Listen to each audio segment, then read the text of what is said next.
لما كاد الروم أن يقتلوا خالد بن الوليد، كان الخليفة أبو بكر الصديق قد جهز 4 جيوش لفتح الشام، فكانوا 30,000، ولكن لما علم الروم بتوغلهم حشدوا جيشا عدده 90,000.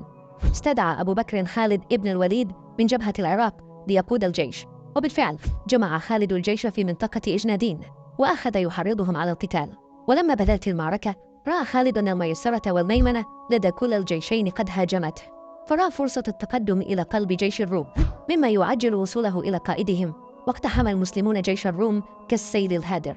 وكان جيش الروم بقيادة وردان الذي دعا خالد للتفاوض، ولكن عندما وصل خالد اكتشف غدر الروم وكيدهم لقتله، ووجد نفسه وحيدا وسط جمع من مقاتليهم، إلا أنه كان قد توقع غدرهم وأمر مجموعة بقيادة ضرار بن الأزور بالتأهب، وبالفعل وصلوا وقاتلوا معه حتى قتل ضرار وردان قائد جيش الروم.